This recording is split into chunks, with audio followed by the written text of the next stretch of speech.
Danube Peer Chains is a project implemented within the Interreg Danube Transnational Program, co-funded by European Union funds, namely ERDF and IPA.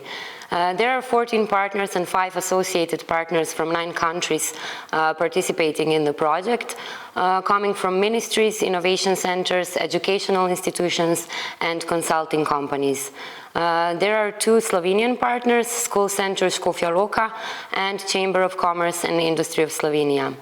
So what is Danube Peer Chains?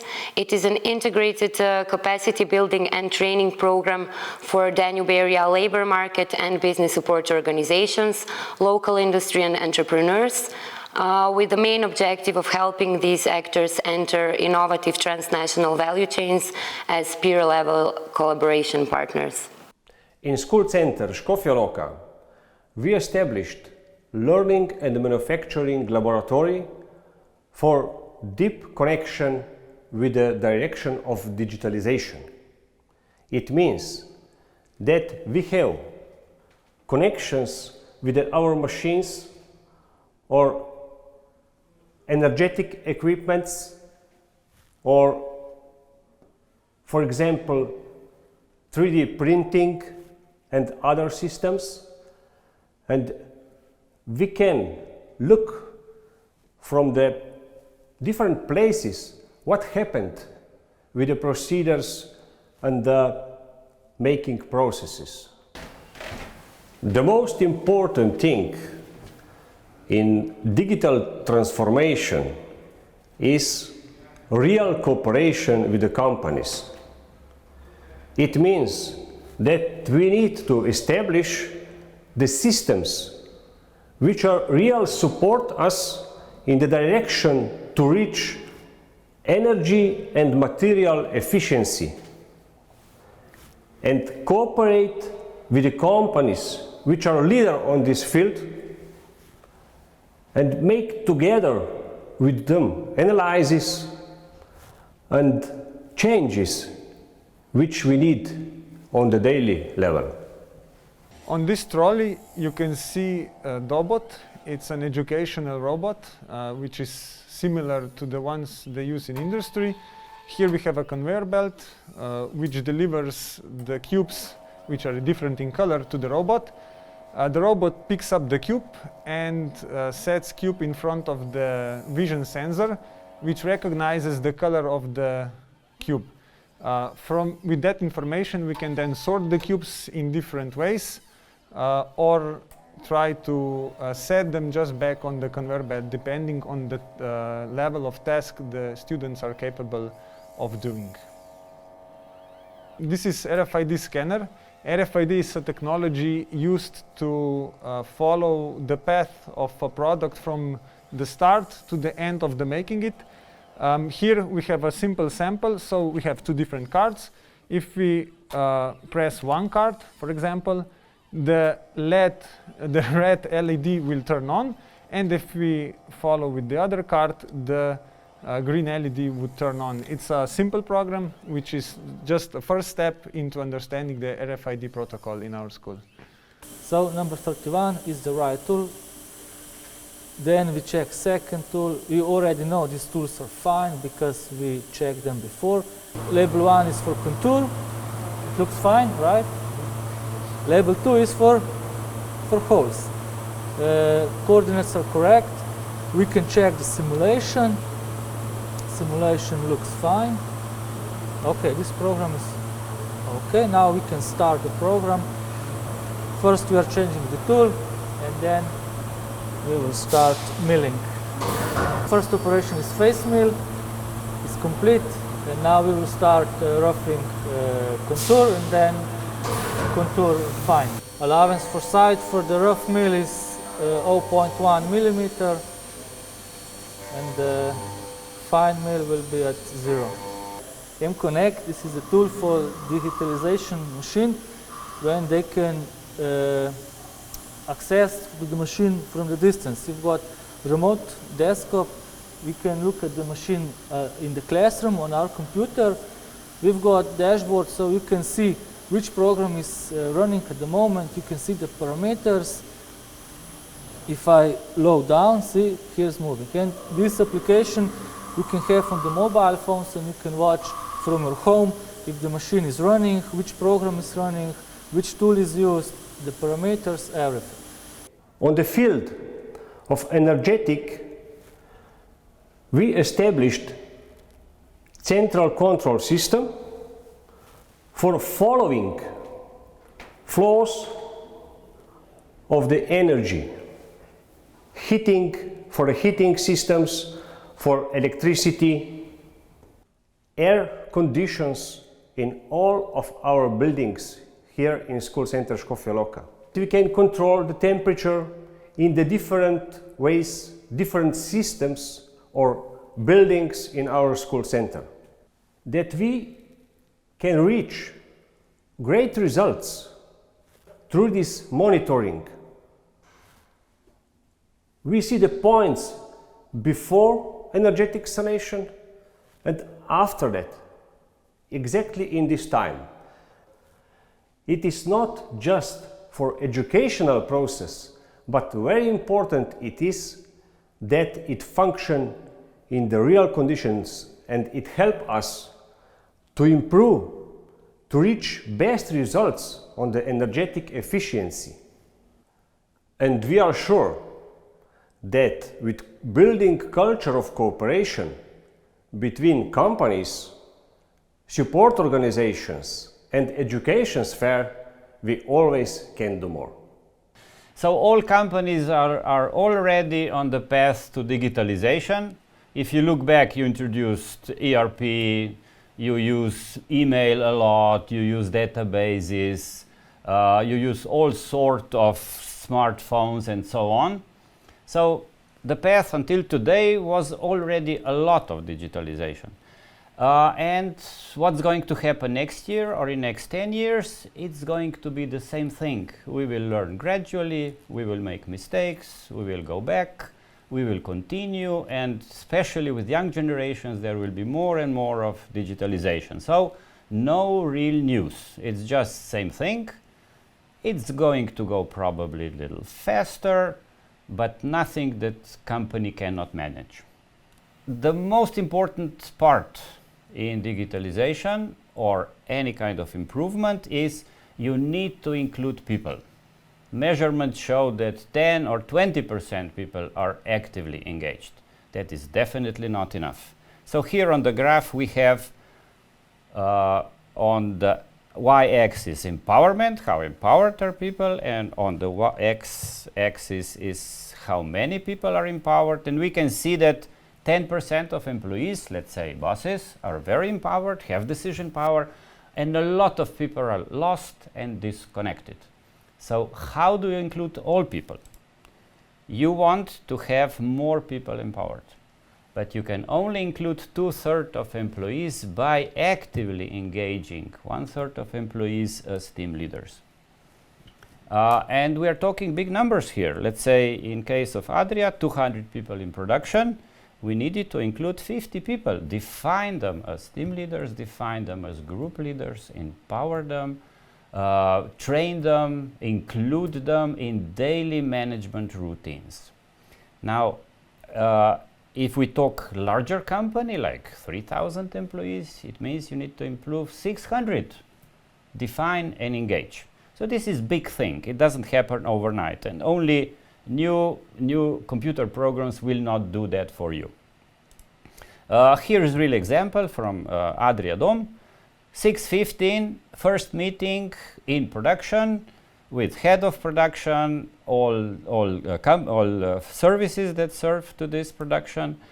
And then 7:45, next meeting in the main building. Here we have line leader with group leaders, with representatives of functions. Director is present 2-3 times a week, and the topic is how was it, how are we with people, how was it with safety, any issues, do we need to define any activity, how was it with quality, what are activities needed, how was productivity, how was cost. Discuss topics in the clear defined agenda.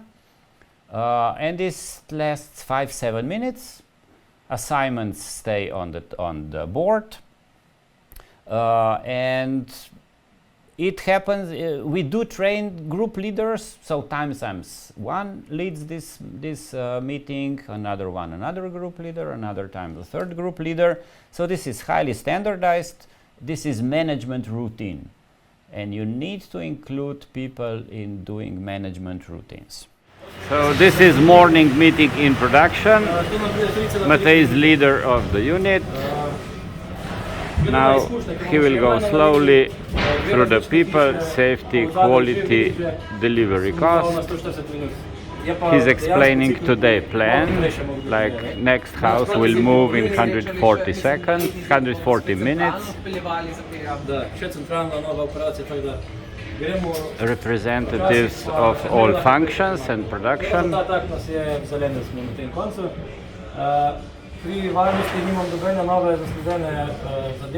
People today is okay, so it is green. Safety, there was nothing new. He comments on some safety activities from last day. Quality is green today.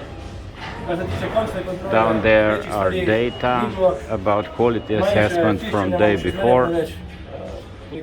There was some misalignment. Issue was exposed. Technology described what solution was made, so this topic is now closed. Yesterday 6 houses were made, so this month are on +4.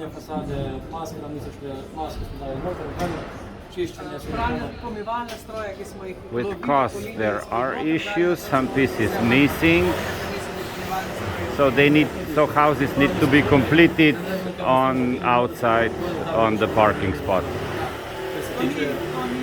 Now topics that were due until today.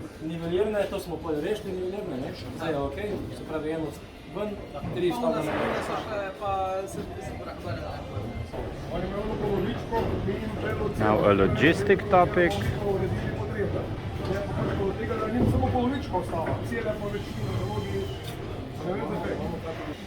So meeting is completed in 7 minutes and a half. And now the representatives of functions will follow to the next board. Next meeting in 10 minutes, next meeting in 10 minutes, and next one. And here on the last picture is director doing actually daily or at least few times a week meeting, escalation meeting. So whatever was not solved on the first level gets escalated to this level. So decision is done from the worker to the management and back in maximum 24 hours. You need this agility to stay on top of things that happen. So this project in Adria Dom was done in 2 ways. So introduction of digital twin. This is from Faculty of Mechanical Engineering, Ljubljana, Professor Herakovic. And I covered the lean part, so social functioning. So it's still in beta version, but all employees in production have smart watches, and these smart watches tell them what to do next. So it's completely scheduled, and the whole schedule for few months in advance is calculated anew every 3 hours. So this is the digitalization part. But the people side here is that needs to be connected, need to be included, people need to be empowered, need to be trained, problems need to be resolved immediately. So companies are social technical system. Digitalization very much helps with technical part, but you cannot neglect the social part. You don't do the social part, forget about digitalization. Results are amazing. Let's put it this way. Here is results, actively engaged, not engaged, actively disengaged. We can see that world average is 15% actively engaged. That would mean 11 people go play football, one wants to do a goal, another one wants auto goal, and others don't care. So that's the world average, not very good. In our case, in Adria Dom, we achieved 56% of actively engaged, which is completely top. in this area, and only 10% actively disengaged. So we do have here culture where people want to go to job, they feel fulfilled, they feel respected, they feel included, they are included, and they develop and company develops. So when we talk about digitalization and improvements in companies, we have shown here a real industrial case, how we did it, let's say, right, and results show that. There's two bad extremes when you go introduce digitalization. One is you freeze, you're afraid, you miss opportunities. You don't reap possibilities that are in front of you. So freezing is not a good suggestion. Another bad way is that you don't know what you need and you let all sorts of consultants and IT companies to come in and do it their way. In this way, you will have product that doesn't work for you and it will be as bad.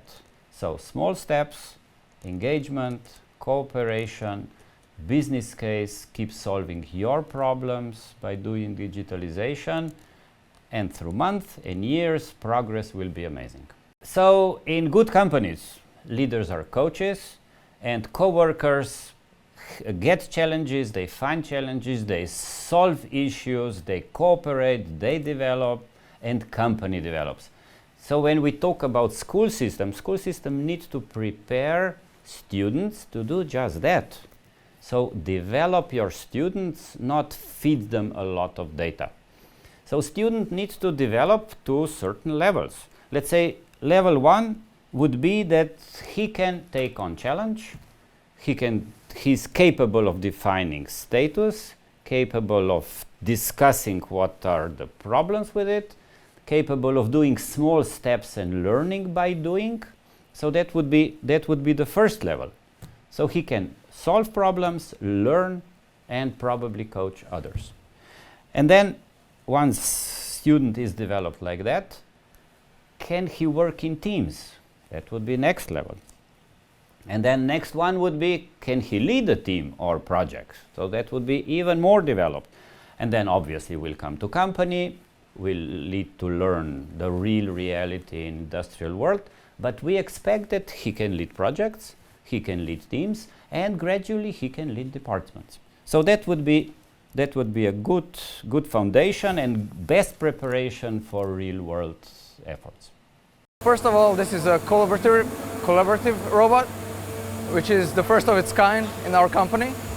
It introduces new possibilities as far as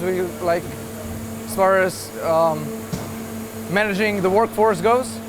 So, for this example here, first of all, we had to use, in the past, we had to use a human, to put those bearings on the heating table, and here we use the collaborative robot to do most of the operations by himself. So it's equipped with camera, and the worker now only has to put the boxes there, and he detects them and then picks them up from boxes and puts them on the table. And this reduced the need for manual labor for at least rough estimations. For this process, I think 30%. In the development process, we run into some obstacles and we have to overcome. But as far as this application goes, it's so far working flawlessly. This one right here is not working particularly fast because we don't need it to.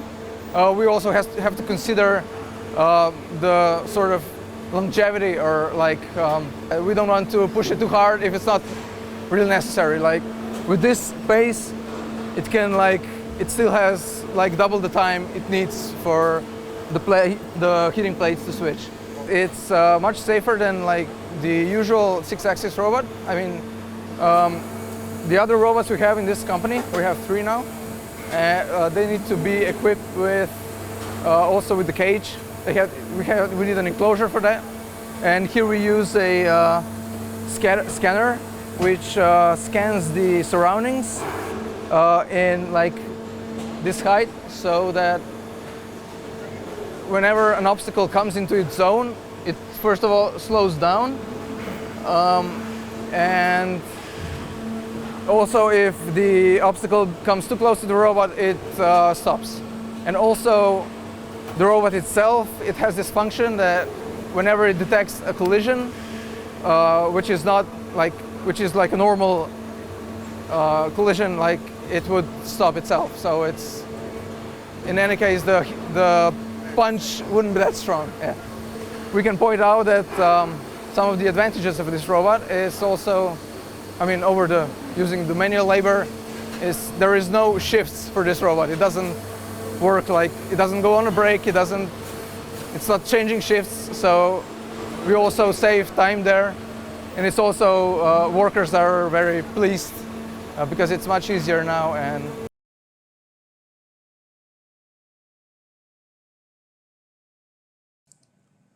my name is Eric Kapfer and I come from Pattern City, the place that you see behind me. Pattern City is an ecosystem for education, experimentation, prototyping and innovation. Our unique interactive environment is focused on providing interdisciplinary content with learning by doing and playful learning methodologies. And it functions as a knowledge intersection and innovation generator for smart city stakeholders. In essence, Pattern City's R&D department of Lifelong Learning University in Delenje. And what we do is develop the methodology for interdisciplinary and transmedia storytelling. We try to find correlations between various syllabus and combine them into interactive stories that are attractive for learning. And we use new technologies to do that. Within 700 square meters of open space, we are building thematic interactive spaces and installations where all the magic of problem solving, critical thinking and DIY, do-it-yourself happens. We also provide insights into the age of digital transformation and Industry 4.0. Understanding and using new technologies has always been the heart of Pattern City. We act to stimulate knowledge and experience flow between stakeholders in the knowledge triangle.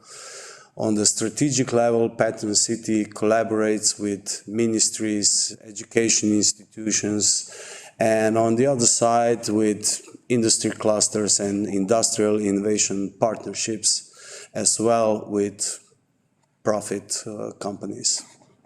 Basically, Pattern City is here to demystify digitalization and to explain and show and give tools and environments where everybody can really understand the term digital and how it is intertwined in our lives today. So we provide tools and environments for digital literacy. Not many people today really know what that literacy actually means.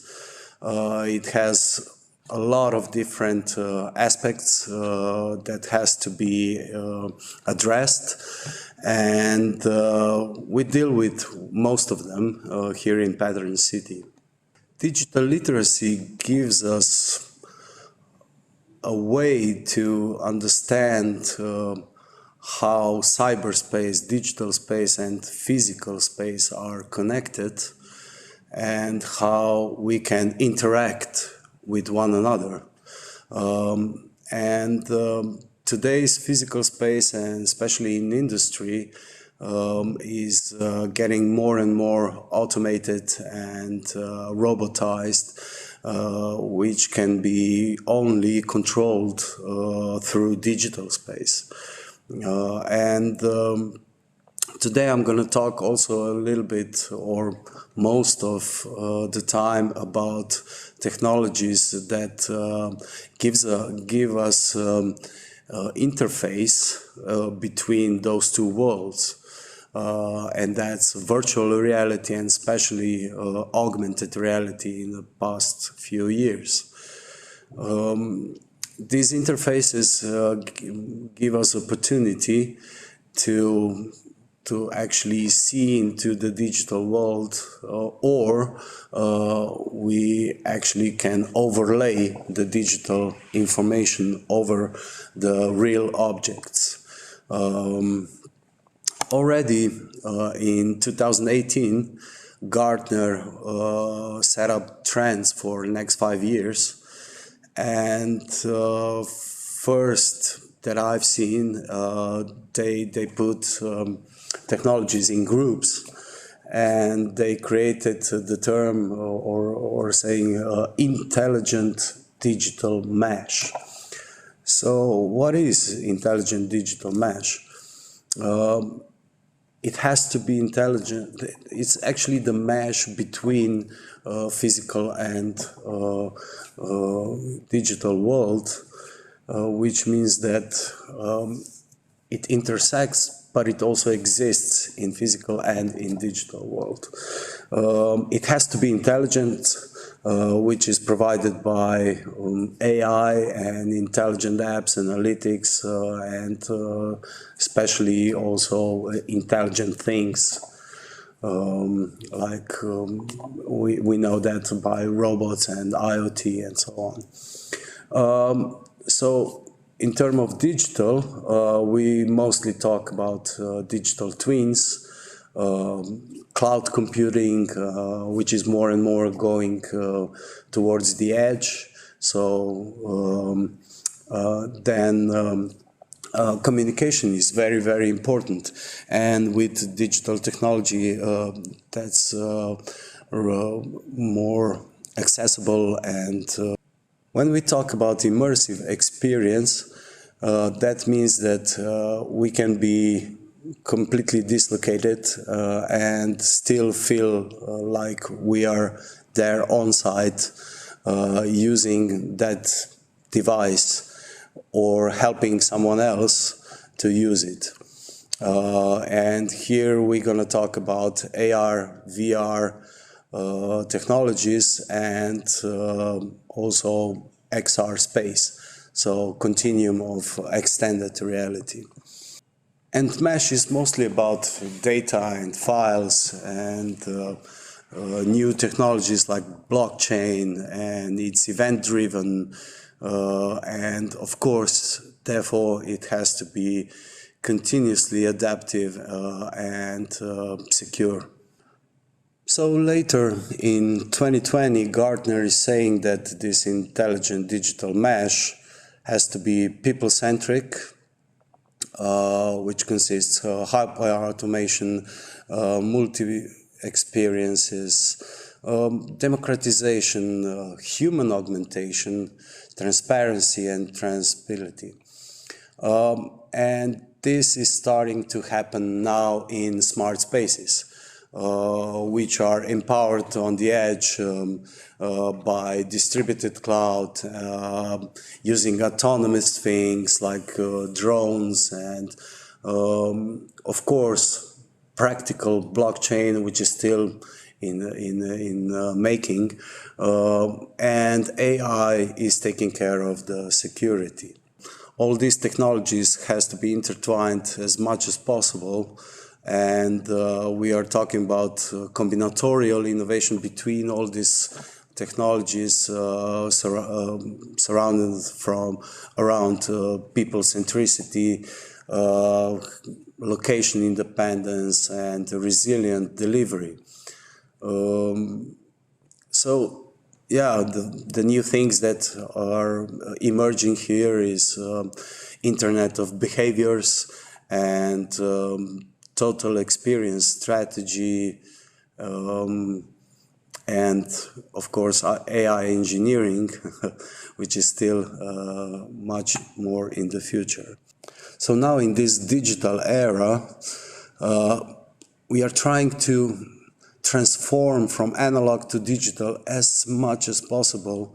So getting analog data and digitize it. And then the next process would be digitalization. So we are trying to improve business processes by leveraging digital technologies. Of course, not just business, but also industrial processes. And this is the part where we are going to save money, time, people. And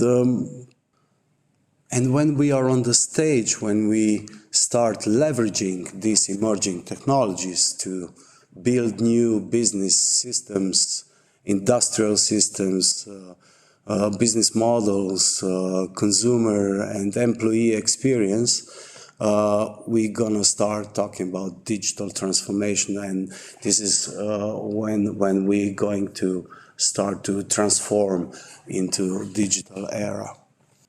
Basic element of digitalization in industry or industrial processes are cyber-physical systems, which consist of feedback systems that are wirelessly sensing and actuating. They have to be intelligent, in real time, distributed.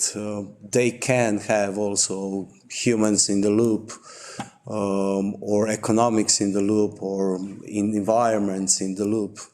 Of course, they have to be really secured.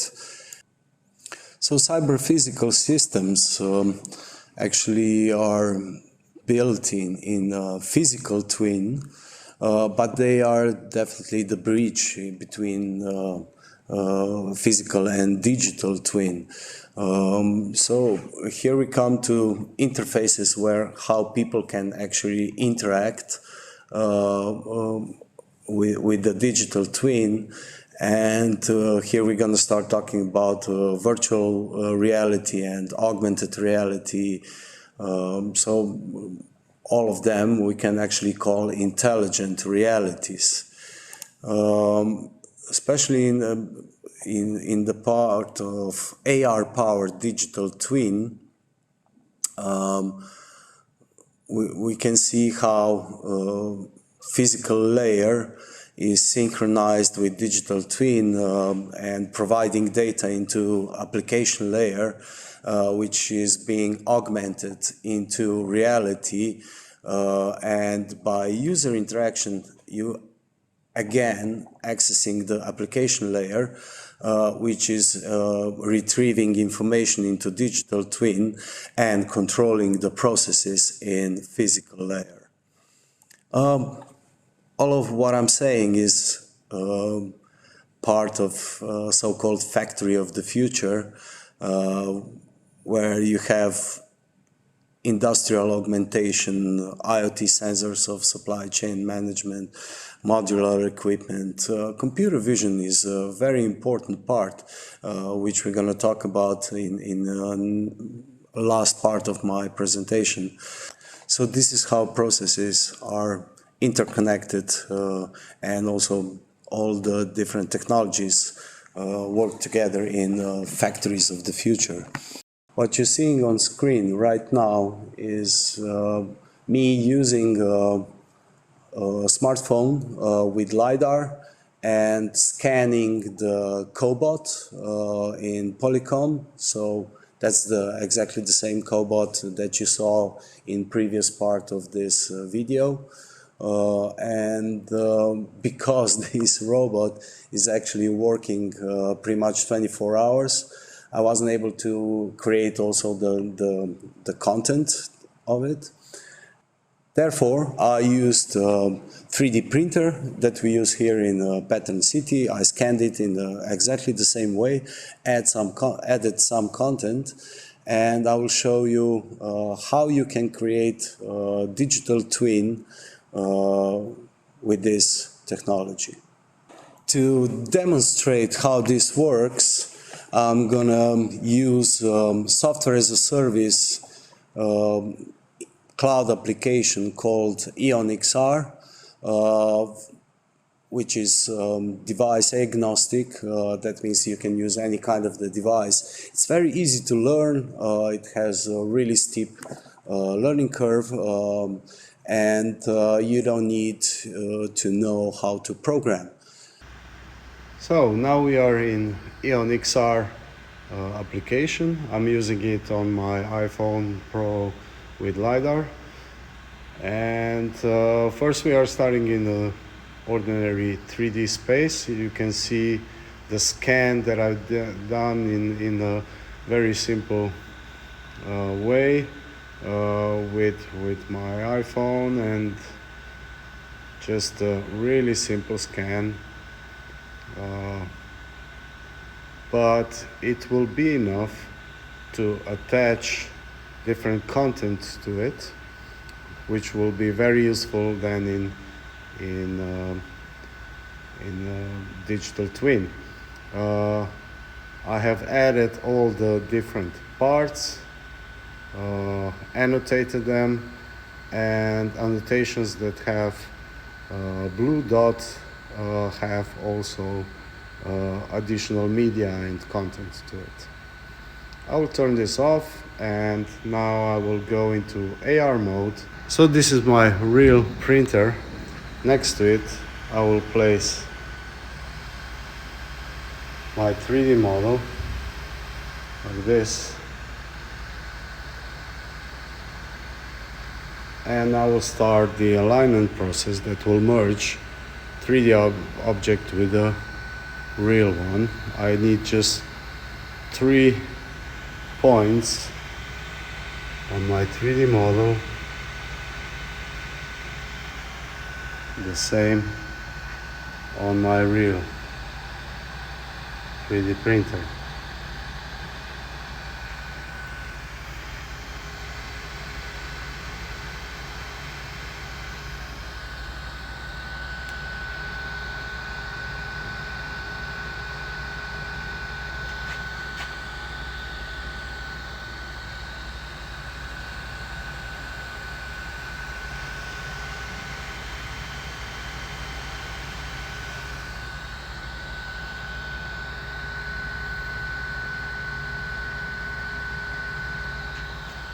I have 3 different dots, spots there, and now I will just tap to confirm the alignment.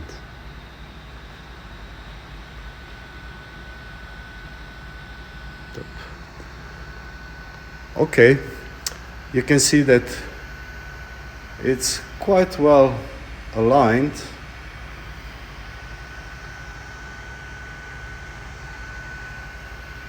But this is actually not really nice, yes? You agree? What I wanted to do is to add the content to this. And the content is now exactly where it should be.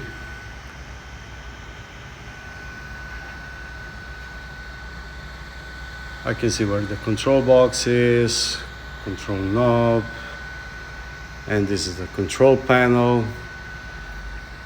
But I really don't want to see my ugly, not really nicely done 3D object, so therefore I can hide the model.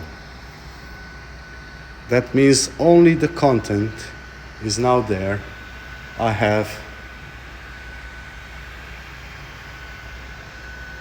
I can rearrange that. So put this video a little bit further there into space, like this. I'm not using any markers. Like that. So it's smaller. Let's see where this nozzle is. Yeah, it's right there.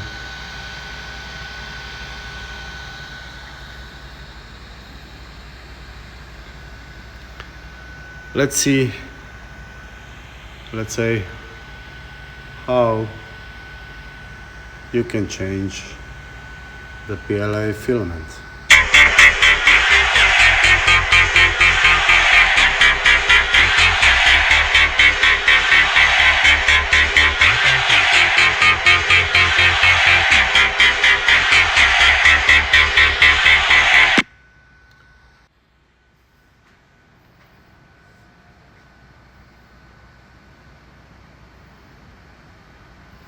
So this is now my digitized, of course, content-wise, 3D printer, and it's very easy for me to learn all the parts, control it, troubleshoot it, or maybe quickly change the PLA. Thank you.